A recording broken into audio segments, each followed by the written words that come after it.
अलग है, field officer अलग बैठेगा, मैनेजर का अलग केबिन है, पासबुक एंट्री अलग हो रही है, एफडी कोई और कर रहा है। तो ये सब चीज़ें क्या हो रहा है, इनको पहले अप्लाई किया जा रहा है। ये देखा जा रहा है कि लोग के अंदर स्पेशलाइजेशन क्रिएट हो रहा है, वो एक ही काम को बार बार कर रहे हैं तो उनके अंदर स्पेशलाइजेशन क्रिएट हो रहा है। तो ये हम कैसे फॉर्म कर रहे हैं, प्रैक्टिस के बेस पर, एक्सपेरिमेंट के बेस पर हम इसको क्या करते हैं, फॉर्म करते हैं। Your fourth principle is contingent. The application of management principle is contingent, all dependent upon the prevailing situation at a particular point of time. The application has to be changed as per the requirement. जो हमारा contingent है, it means जो management principle है वो हमारे contingent होते हैं, वो हमारे किसके ऊपर dependent होते हैं, prevailing situations के ऊपर dependent होते हैं। जो हमारी उस particular time में जैसी situation रही थी उस तरीके से हमने उसको principle को बनाया और अप्लाई किया। बट इसकी जो एप्लीकेशन है, जैसे हमारी रिक्वायरमेंट रहेगी, इन्वायरमेंट में चेंज आएगा, उसके अकॉर्डिंग हम उसको चेंज भी कर सकते हैं। For example, employer deserve fair remuneration. Employer fair remuneration को डिजर्व करते हैं, but what is fair is determined by on different factor. हम डिफरेंट फैक्टर से हम डिटरमाइन करते हैं फेयर क्या है। लाइक एम्प्लॉय कितना कंट्रीब्यूशन दे रहा है, फर्म की पेइंग कैपेसिटी क्या है, एम्प्लॉयर की पेइंग कैपेसिटी क्या है, और सैलरी फॉर ऑक्यूपेशन, उसके लिए पर्टिकुलर सैलरी क्या होनी चाहिए। इन सब चीज़ों को देखने के बाद हम क्या करेंगे, हम जैसी सिचुएशन होगी उसी के अकॉर्डिंग उसमें कंटेंजेंसी लेकर आएंगे। Your next nature is flexibility. This is the fifth point.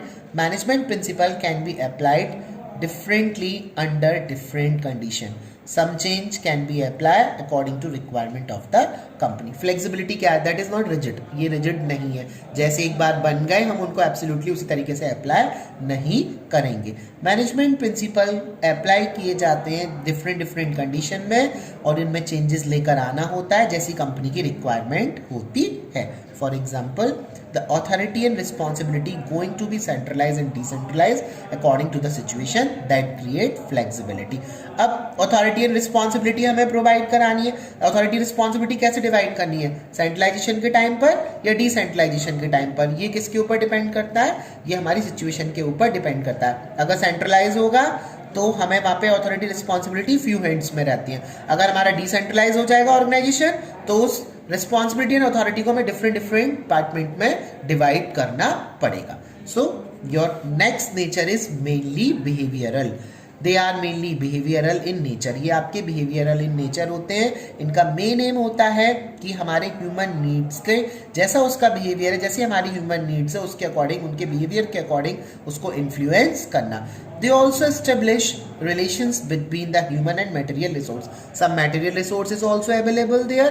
How to utilize these material resource? So we have to be some relationship. We have to be create some relationship through these principles. जैसी requirement वैसी human की need, उसी के according आप उसको क्या करोगे, जैसी ह्यूमन की नीड होगी उसी के अकॉर्डिंग आप वहां पर उनमें उनको अप्लाई करोगे, जिससे क्या होगा, ह्यूमन भी अपनी नीड समझ रहा है और जितनी है उनकी रिसोर्सेज अवेलेबल है, रिसोर्सेज एंड ह्यूमन के बिटवीन क्या करना, रिलेशनशिप क्रिएट करना। तो टोटल जैसी उसकी नीड होगी उसके बिहेवियर के अकॉर्डिंग हम उसको चेंज आउट करेंगे। तो that's why it is totally behavioural.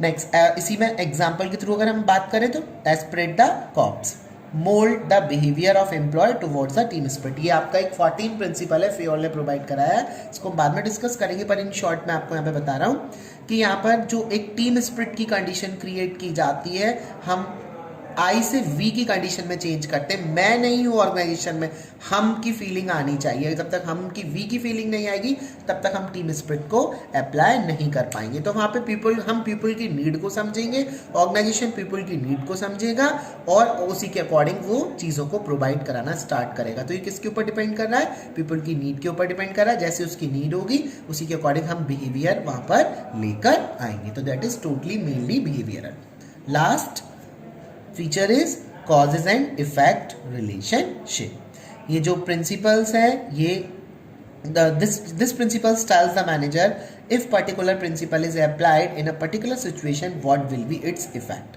ये जो प्रिंसिपल्स हैं मैनेजर को बताते हैं कि अगर आप इन प्रिंसिपल को इस तरीके से अप्लाई करोगे तो इसके क्या इफेक्ट आएंगे। इफेक्ट, कॉजेज एंड इफेक्ट, क्या कॉजेज हैं, उनके क्या इफेक्ट पड़ रहे हैं, उन दोनों के बिटवीन रिलेशनशिप क्रिएट करना। और कॉजेज और इफेक्ट में हम ऐसे भी लिख सकते हैं, मैनेजमेंट प्रिंसिपल टोटल हमारे कॉजेज एंड इफेक्ट के ऊपर डिपेंड करते हैं। इट मीन्स जैसी सिचुएशन होगी आप पर्टिकुलर प्रिंसिपल को वहां पर अप्लाई करोगे, पर उसका इफेक्ट क्या आएगा ये आप उसको अप्लाई करने के बाद ही आप उसके इफेक्ट को जज आउट कर सकते हो। All these principles can not state perfectly absolute result. इसी वजह से ये सारे प्रिंसिपल्स हमें एब्सोल्यूट रिजल्ट प्रोवाइड नहीं कराते हैं, because these are applied on human being, क्योंकि ये ह्यूमन बीइंग के ऊपर ही अप्लाई किए जा रहे हैं। But it help in knowing some idea about the effect. पर इससे हमें आइडिया पता चल जाता है कि हमारे क्या इफेक्ट हो रहा है, इस प्रिंसिपल को अप्लाई करने से क्या इफेक्ट आ रहा है, उसके अकॉर्डिंग हम उसको चेंज आउट कर सकते हैं। फिर हम इसको एग्जाम्पल के थ्रू समझाता हूँ। Division of work lead to specialization. Just and equitable remuneration of employees will ensure good relationship between the worker and management and so on. अगर हम principle of division of work apply करेंगे तो वहाँ specialisation create होगा। Specialisation create होने से हम उनको जस्ट फेयर रेमुनरेशन प्रोवाइड करा सकते हैं, जिससे एक अच्छा रिलेशनशिप क्रिएट होगा वर्कर एंड मैनेजमेंट दोनों के बिटवीन की। हम एक पर्टिकुलर, जैसी हम मेहनत कर रहे हैं, हमारे अंदर स्पेशलाइजेशन क्रिएट हो रही है, उसके अकॉर्डिंग हमें सैलरी प्रोवाइड की जा रही है।